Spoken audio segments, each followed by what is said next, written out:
kulawa. Addini ko al'ada ko wannan zamani, ayyo nazari ai duba dan Allah a dinga kulawa. Yan uwa abun mamaki a duniya ba zai kare ba, ni na ga abun mamaki ba wai an faɗa min ba. Wasu na halalta haramun kuma al'ada suka duba. Ga misali zan ba ku in kunjiya ku je ku yi duba. Wai ana barin halali dan kunya, haka bai dace ba. Addini ko al'ada ko wannan zamani, ayyo nazari ai duba dan Allah a dinga kulawa. Abinda addini ya kawo shi aka yin canzawa, kuma in an canza sai a gaba daidai ba ai kokawa. Kuma al'adun ma namu ajiye kamin ya arowa, sutura ta addinin mu da ya tsara mun yi jirewa. Haka nan mun kyala addini sai al'adar turawa. Addini ko al'ada ko wannan zamani, ayyo nazari ai duba dan Allah a dinga kulawa. Haka na ga gidajen aure da yawan suka yo dubawa, a gidan aure na musulmi amma ana halin turawa. Haka nan sun bar addini al'ada sun ɗaukowa, ai sallama kafin a shiga addini yayi koyarwa. Amma a yau zamani ƙararrawa ake dannawa.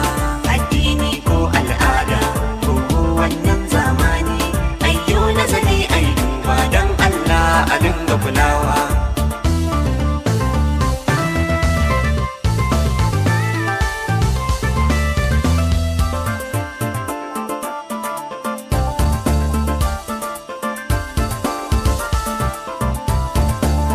Addini ko al'ada ko wannan zamani, ayyo nazari ai duba dan Allah a dinga kulawa.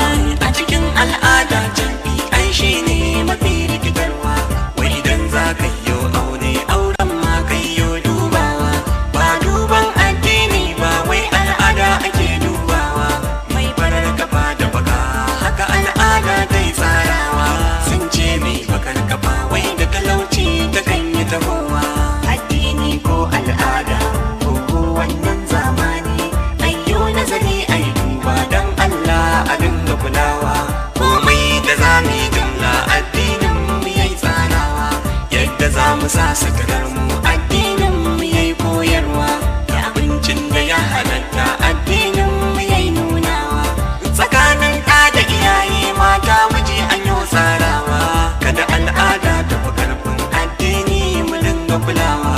Addini ko al'ada ko wannan zamani, ayyo nazari ai duba dan Allah a dinga kulawa. Addini ko al'ada ko wannan zamani, ayyo nazari ai duba dan Allah a dinga kulawa. Addini ko al'ada ko wannan zamani, ayyo nazari ai duba dan Allah. Addini ko al'ada ko wannan zamani, ayyo nazari ai duba dan Allah a dinga kulawa.